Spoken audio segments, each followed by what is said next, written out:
selamat pagi adik-adik. Apa kabarnya nih? Luar biasa ya. Nah, Kak Soraya kali ini akan menceritakan firman Tuhan Yesus di Yosua Perjanjian Lama pasal 14 ayat 6 sampai 15 ya. Nah, untuk sekolah minggu ini terakhir nanti Kak Soraya akan memberikan tugas untuk adik-adik. Oke, sebelum kita membaca firman Tuhan, mari kita satu dalam doa. Lipat tangannya, tutup matanya, mari kita satu dalam doa ya. Selamat pagi ya Tuhan Yesus. Tuhan Yesus yang baik, selamat hari Minggu ya Bapa. Terima kasih atas penyertaan-Mu dari malam hingga pagi ini. Engkau telah membangunkan kami dan adik-adik kami ya Bapa, dan dapat bersekolah minggu secara online Tuhan. Tuhan, kiranya sertailah firman yang akan dibawakan oleh Kak Soraya dari awal hingga akhir. Terpujilah namamu, haleluya, amin. Amin. Oke adik-adik, sudah bawa kitabnya? Dan jangan lupa buku catatan ya. Oke, di sini judulnya Kaleb mendapat Hebron. Kak Soraya akan membacakan ya.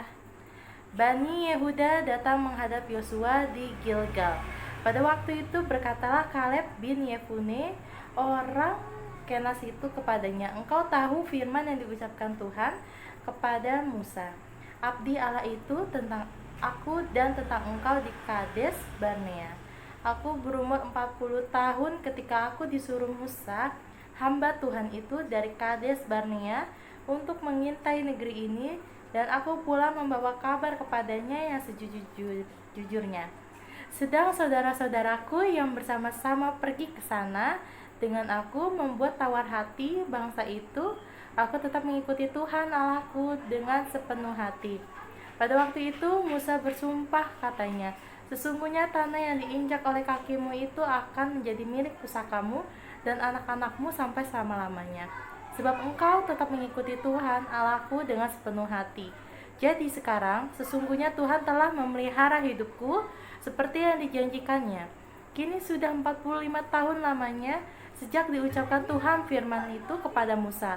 Selama itu orang Israel menggembara di padang gurun. Jadi sekarang telah berumur 85 tahun aku hari ini. Pada waktu ini aku masih sama kuat seperti pada waktu aku disuruh Musa. Seperti kekuatanku pada waktu itu, demikianlah kekuatanku sekarang untuk berperang dan untuk keluar masuk. Oleh sebab itu, berikanlah kepadaku pegunungan yang dijanjikan Tuhan pada waktu itu, sebab engkau sendiri mendengar pada waktu itu bahwa di sana ada orang enak dengan kota-kota yang besar dan berkubu. Mungkin Tuhan menyertai aku, sehingga aku menghalau mereka, seperti yang difirmankan Tuhan. Lalu Yosua memberkati Kaleb bin Yefune, dan diberikannya lah Hebron kepadanya, menjadi milik pusakanya. Itulah sebabnya Hebron menjadi milik pusaka Kaleb bin Yefune, orang Kenas itu, sampai sekarang ini, karena ia tetap mengikuti Tuhan Allah Israel dengan sepenuh hati. Nama Hebron dahulu ialah Kiryat Arba. Arba ialah orang yang paling besar di antara orang enak, dan amanlah negeri itu berhenti berperang. Amin. Adik-adik, ada yang sudah mengetahui Kaleb mendapatkan Hebron dengan judul Kaleb ini? Sudah? Ya, jadi kalau sudah, Kak Soraya akan ulangi ya. Dan bila yang belum, Kak Soraya akan menerangkannya. Jadi seperti ini adik-adik. Kaleb ini berumur berapa tadi? 85 tahun. Ya, berarti Kaleb ini sudah tua ya adik-adik ya. Sudah kalau dikata seperti opa. Nah, bisa disebutkan opa Kaleb. Oke. Jadi di sini awalnya Kaleb dan Yosua mengintai, dan 10 pengintai itu mengintai tanah Kanaan. Tanah Kanaan ini besar dan kuat ya adik-adik ya. Jadi waktu itu bangsa Israel takut dengan tanah Kanaan. Dan di sini Kaleb dengan usia yang 85 tahun masih semangat adik-adik untuk berusaha merebut tanah Kanaan itu. Nah, Tuhan pun juga menjanjikannya sebagian tanah itu untuk Kaleb. ya.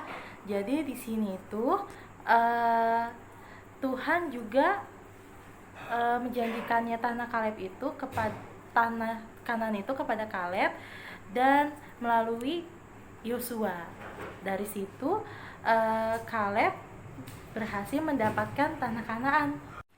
Nah, setelah itu setelah Kaleb mendapatkan sebagian dari tanah Kanaan, berhasil dia mendatangi Yosua.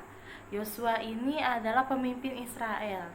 Dan di situ Kaleb meminta daerah Hebron ya, yang menjadi milik pusaka Kaleb bin Yefune.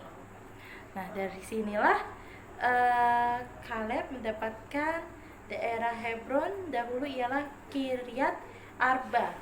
Arba ialah orang yang paling besar di antara orang Enak, dan amanah negeri itu berhenti berperang. Oke, jadi di sini intinya yang bisa Kak Soraya terangkan untuk adik-adik harus tetap bersemangat meskipun usia adik-adik masih kecil seperti itu ya.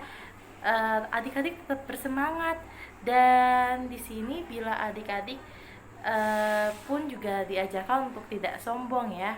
Jadi misalnya adik-adik mendapatkan hadiah dari orang tua dan Tuhan menyertai adik-adik seperti memberi kesehatan, adik-adik tetap harus mengandalkan Tuhan seperti itu. Intinya adik-adik tetap semangat dan tidak boleh sombong. Oke adik-adik? Dan seperti yang Kak Soraya katakan di awal, Kak Soraya akan memberikan tugas untuk adik-adik, dan nanti tugasnya adik-adik bisa tolong fotokan sesuka adik-adik menggambarkan semangat adik-adik, seperti adik-adik semangat bersekolah, adik-adik semangat untuk menolong orang tua. Nah, misalnya adik-adik mendapatkan hadiah dan adik-adik bisa di situ tulis kata-kata terima kasih. Nah, sebebas itu ya, dan jangan lupa diwarnai untuk lebih cantik. Oke? Nah, untuk saat ini sekian, dan mari kita satu dalam doa untuk menutup firman Tuhan Yesus. Kita lipat tangan, tutup mata, dan kita satu dalam doa. Selamat pagi ya Tuhan, terima kasih ya Tuhan atas berkat yang Kau berikan ya Bapa, sehingga kami selesai mendengarkan firman sekolah minggu pada minggu ini ya Tuhan. Dan kiranya adik-adik dapat mengerti dan memahami arti firman yang Kau ajarkan untuk tidak sombong dan tetap semangat ya Tuhan, yaitu tetap mengandalkan Engkau. Tuhan Yesus, kami juga yang berdoa ya Bapa untuk kesehatan kami. Jagalah kami ya Tuhan, berilah kami kesehatan, jauhkanlah kami dari segala macam penyakit. Dan kami ingin berdoa untuk bangsa dan negara ini, Engkau pulihkan ya Bapa dari COVID, dan orang-orang yang terkena pun Engkau pulihkan ya Bapa. Tuhan, sertailah kegiatan kami selanjutnya, lindungilah kami ya Bapa. Terpuja namamu, haleluya, amin. Amin. Nah, selamat hari Minggu adik-adik. Dadah.